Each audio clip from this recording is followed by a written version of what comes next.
Ex-wife let social media ruin our marriage. Hey, true story, my name's Rob, and I just recently stumbled onto your channel. Man, I've been binging your videos nonstop for the past few weeks. It's like therapy. Hearing stories from guys all around the world dealing with the same kind of chaos I went through. I've never written into a show before, but after hearing a few stories that hit way too close to home, I decided it was time to share mine. I guess you could say, I'm finally ready to speak on it now that the dust has settled. So here it goes, from the top. This is the story of how my ex-wife let social media destroy our marriage. I met my ex-wife Alyssa in 2018 at a charity 5K run in Grand Rapids. I just turned 30, had a stable job in IT, a decent car, and a small group of friends I trusted. She was 28, beautiful, energetic, and had this contagious laugh that made everyone around her feel like they were in on some private joke. She was volunteering at one of the water stations, and we struck up a conversation that turned into a coffee date that same afternoon. She told me she worked part-time as a dental hygienist and was taking online courses for health and wellness certification. I thought that was admirable.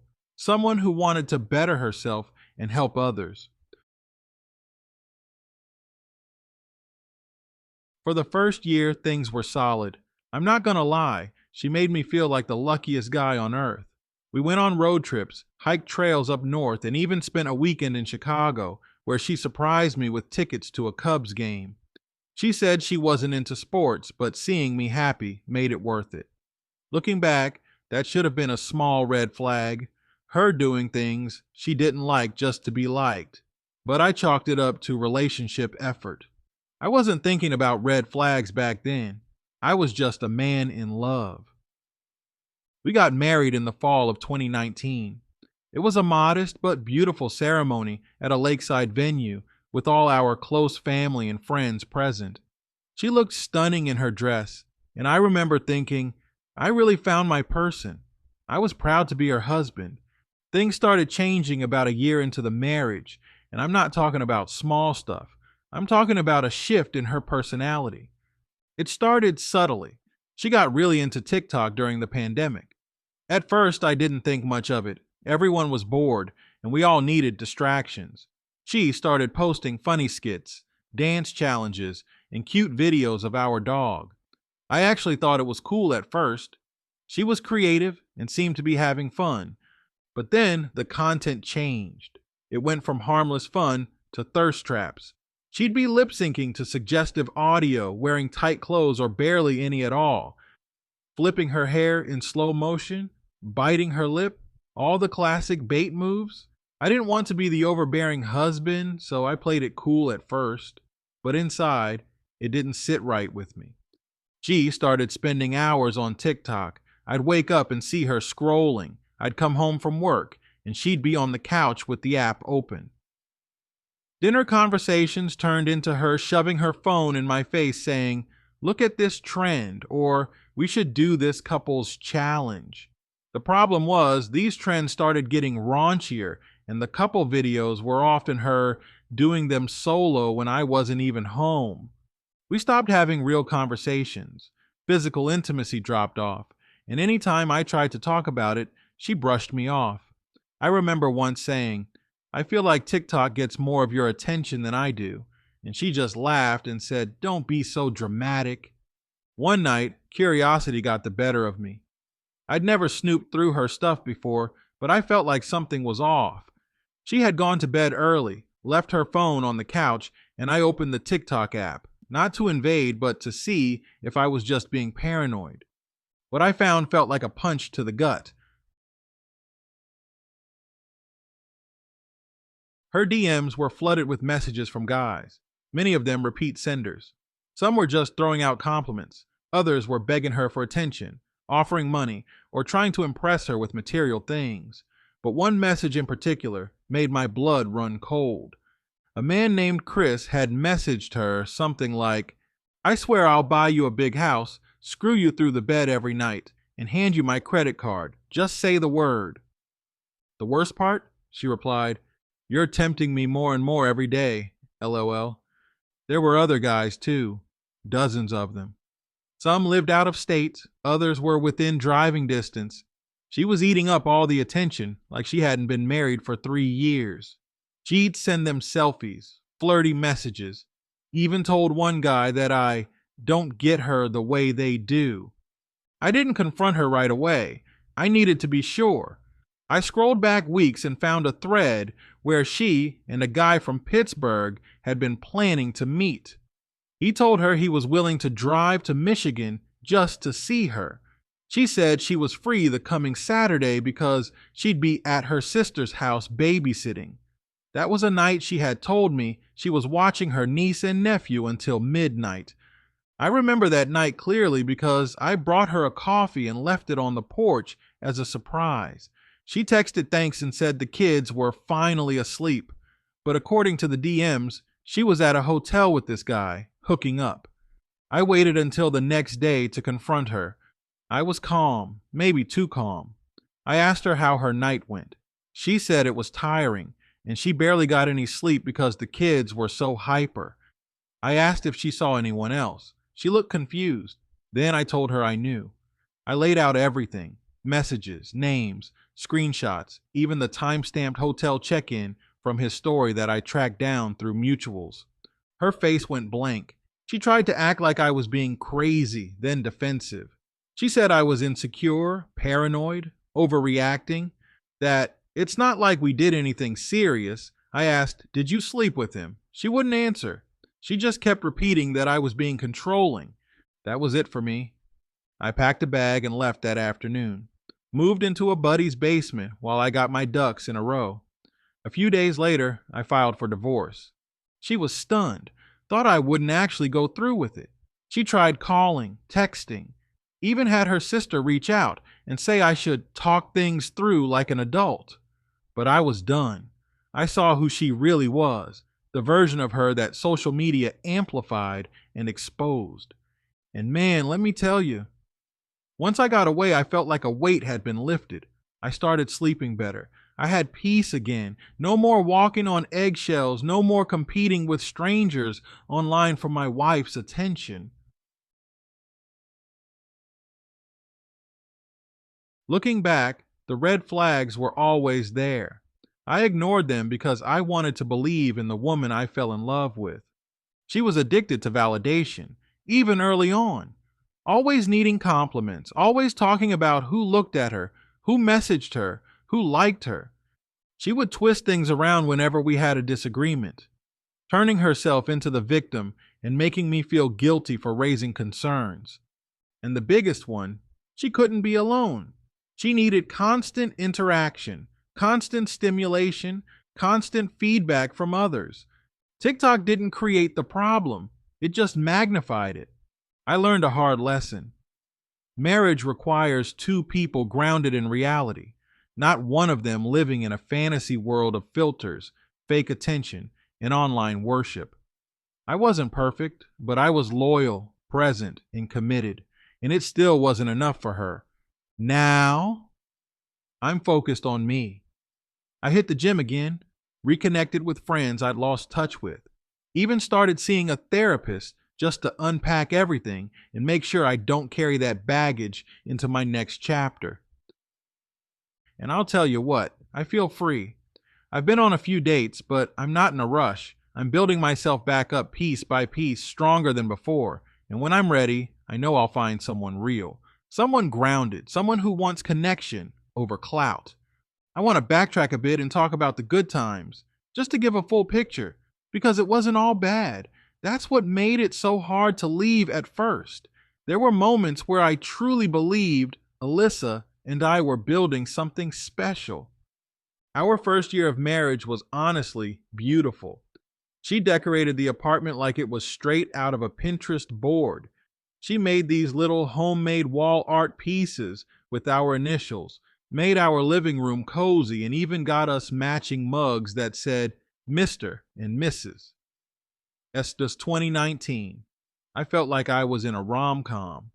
We took a trip to Traverse City for our first anniversary, rented a cabin, unplugged from the world, and spent 3 days just talking, laughing, and watching the stars. I remember we sat on the deck one night wrapped in a blanket, and she said, I can't imagine my life without you. I held on to moments like that, probably for too long. She used to make me these little good luck snack packs on days I had big presentations at work. I always wrote a sticky note with a cheesy joke or a heart.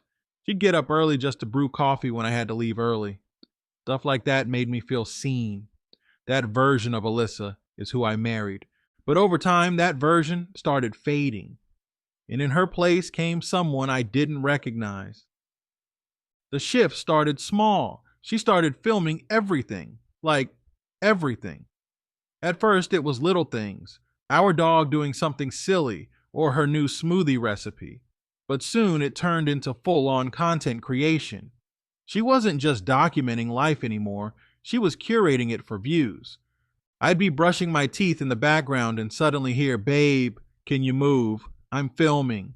She got ring lights, a mini tripod, and even started scheduling her outfits around TikTok days. Her job as a hygienist took a back seat. She started taking fewer clients and told me she wanted to focus on building her brand. I supported it. I told her, if this is your dream, I got you.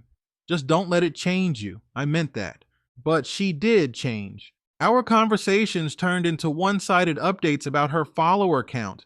She would say things like, this guy commented fire emojis on 3 videos in a row, or one of my mutuals is sending me a ring light from his company.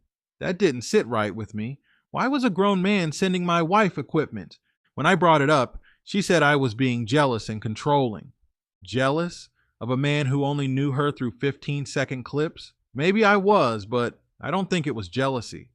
I think it was my gut screaming that something was off. We stopped doing couple things. No more weekend road trips. No more late night walks. She'd cancel on double dates with our friends last minute saying she was in a creative flow. Then I'd see her post a get ready with me video in full makeup and a new outfit. She was getting dolled up for strangers, not for me. One night, I sat down and asked her flat out, do you even want to be married anymore? And she just shrugged, said, you're making this so dramatic. Just because I have a social media presence doesn't mean I don't love you. But it did mean something. It meant she was giving more of herself to strangers online than to the man she said I do to. I started noticing patterns.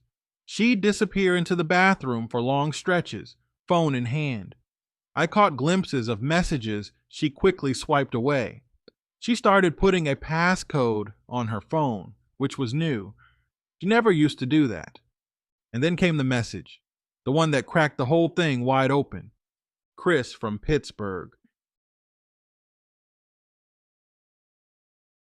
His messages were on another level. He wasn't just flirting, he was investing. Promising her a house, a lifestyle, a credit card, and sex through the bed every night, like he was 50 shades of broke. What made me sick was how eager she sounded in her replies. It wasn't some fantasy she was brushing off. She was entertaining it. She was feeding into it. The moment I saw they had planned to meet on a night she told me she was babysitting her sister's kids, my stomach dropped. It all made sense. The fake tired text, the phone calls I couldn't hear well, the delayed responses, it all added up. I sat on that information for a day. I needed to breathe. I needed to think. I remember taking a long drive to the lake and just staring at the water, trying to figure out how the hell I ended up here. How did the woman I married turn into this TikTok fantasy chaser who lied, snuck around, and flirted with men like she was single? When I confronted her the next day, she tried to act confused, played dumb like she didn't know what I was talking about.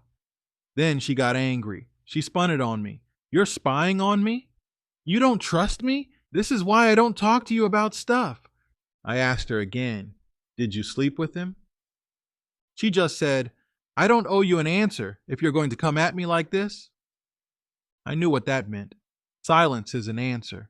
I left. I grabbed my essentials, told her I'd be in touch, and walked out. I slept on my friend Darian's couch that night.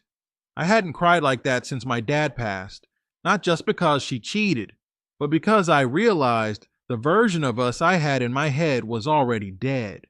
I was mourning something that she'd killed months before I ever knew. Filing for divorce was the hardest and easiest thing I've ever done. Hard because it meant accepting the truth. Easy because once I did, there was no going back. Alyssa tried to play it cool at first, thought I'd get over it. But when she got served the papers, I heard she had a meltdown in the parking lot. Suddenly, I was the bad guy. She told her friends I overreacted and invaded her privacy. A few even DM me saying I should have talked it out like an adult. They didn't know the half of it. I blocked her on everything after that, went no contact. I didn't want her fake apologies or crocodile tears. The divorce went through smoother than expected. No kids, no shared property besides the apartment, which I gave up, and I got my peace of mind back. She tried calling a few times, once from her number, once from her sister's, and once from a random number that I later found out was her new content manager, aka one of the guys from her comments section. I didn't answer. Let her have the fantasy. Let her have her ring lights and fire emojis and empty promises.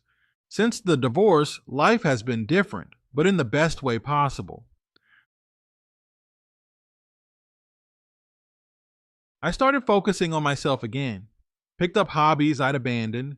I got back into weight training, started playing pickup basketball with some coworkers, and even started hiking again, something we used to do, but she stopped enjoying once TikTok took over. I traveled solo to Colorado in May, rented a cabin in Estes Park, hiked through Rocky Mountain National Park, and left my phone on airplane mode the whole time.